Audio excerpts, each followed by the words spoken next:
Good morning. Welcome to the channel. Great cloudy day.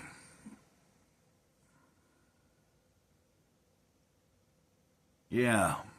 And earlier this week, I changed the name of the channel and then changed it back. Yeah, I changed it for a brief, maybe an hour or two or something like that. Clouds of Gray. I do like the way that sounds. I'm Gray Cloud, by the way. Sage of the Eternal Moment. What little hair I have on my head, a little bit of bed head. I'm overdue for a clip, to shave the noggin.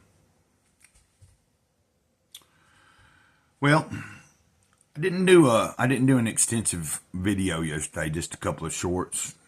Messed around with that AI capability for the short. Made a couple of those things. And made one video of myself bobbing my head and put some music to it. August 29th, I'm going to do the Jesus Calling. Like I said, I'm just moving slow this morning. All day yesterday, I felt really low on energy. Just my eyes are real heavy and stuff. This change of weather has been making things... As we approach fall and everything, I will find myself slowing down a little bit. Like my sleeping pattern change, just a lot of different things. And it's a lot of times in the winter time, I'll gain weight. I just am inactive. So I've got to keep my mindset on trying to not let that happen this coming up in a few months, because the other day when I went to the doctor, I have lost some weight. I'm working on losing weight, getting myself on back down, eating healthier, trying to do better, Okay, Gray Cloud, it's not all about you, and it never was. Wait a minute, you mean I'm not that important? Well, I guess in your own movie you are. It's kind of a joke towards the Toltec wisdom, not that Toltec wisdom is a joke, because I read from those books and I am trying to practice all 5 of those agreements on a daily basis. August 29th, demonstrate your trust in me by sitting quietly in my presence. Put aside all that is waiting to be done, and refuse to worry about anything. This sacred time together strengthens you and prepares you to face whatever the day will bring. By waiting with me before you begin the day's activities, you proclaim the reality of my living presence. This act of faith, waiting before working, is noted in the spirit world, where you demonstrate your demonstration of trust weakens principalities and powers of darkness. Getting a little tongue-tied there for some reason. The most effective way to resist evil is to draw near me. When you need to take action, I will guide you clearly through my spirit and my word. The world is so complex and overstimulating that you can easily lose your sense of direction. I know that very much. Doing countless unnecessary activities will dissipate your energy. When you spend time with me, I restore your sense of direction. As you look to me for guidance, I enable you to do less, but accomplish more.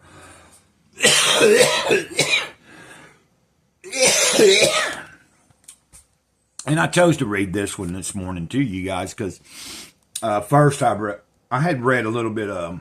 I'm almost done with the Carl Jung book, The Undiscovered Self, so I was really in some good, deep introspection type reading there. And then, that book's talking about the individual and the collective, and the importance of the individual. But I also read I read the Jesus Always reading, And then I picked up Jesus Calling and read this to myself, and I thought this is the one this morning, I think, to present to everybody. The Jesus Always reading was pretty much kind of similar to this, but just different because it's the same author and the same presence of the Spirit or whatever, but it's just not, it's worded a little different and just, if you're interested, you can look up Luke 12:22 through 25, which I have right here in front of me. Ephesians 6, verse 12, and then Proverbs 16, verse 13.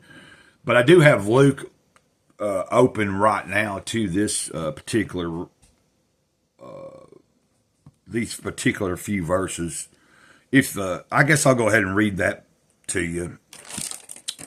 I know that I haven't been doing that much lately of actually reading the scripture part of it because I'm just not doing the devotional every single day for the channel. It's like I kind of am just I'm still just following what guides me, and so I get up in the morning, read several different things. And now yesterday was a whole nother story because I had some things going on and I was trying to figure out something. I let myself get stressed out a little bit, and then I got paid and I had to go out and do like errands, running around shopping and stuff like that.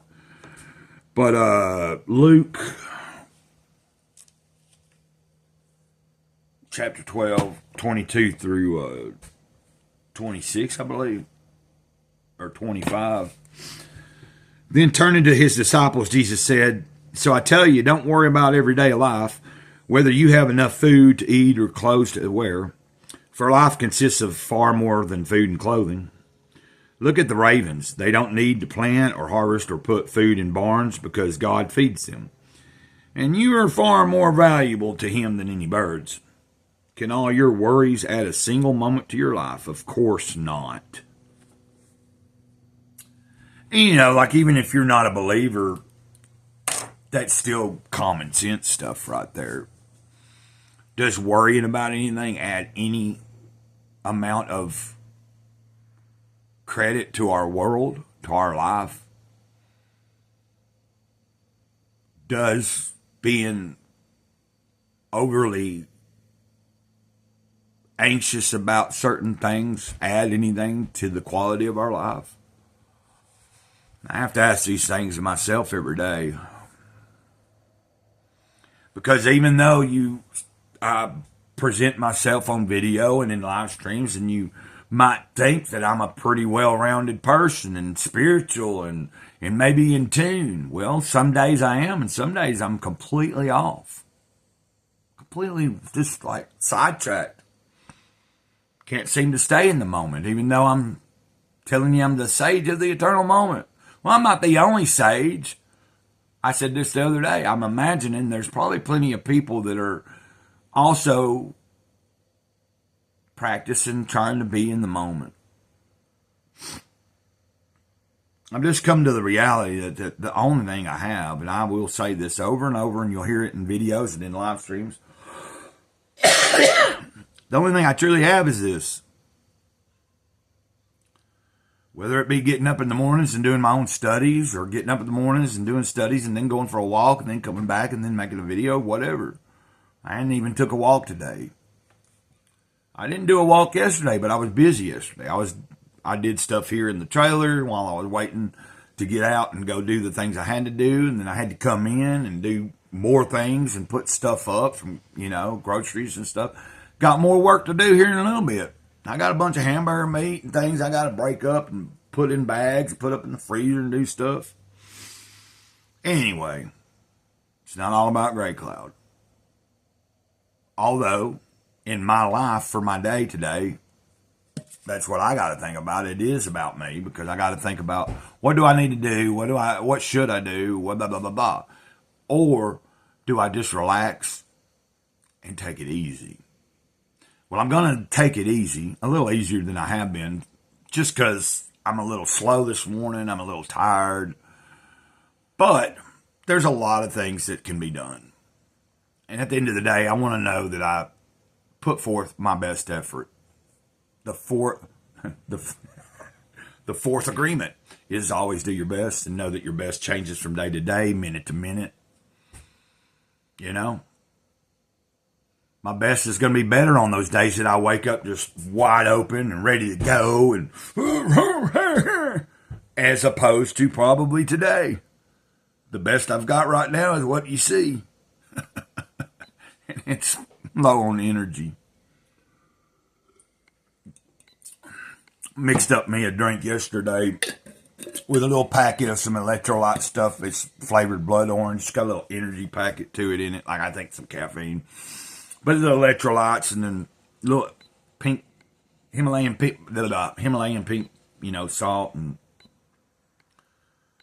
anyway, until next time, Mr. Grey Cloud, Sage of the Eternal Moment, over and out. Ditto.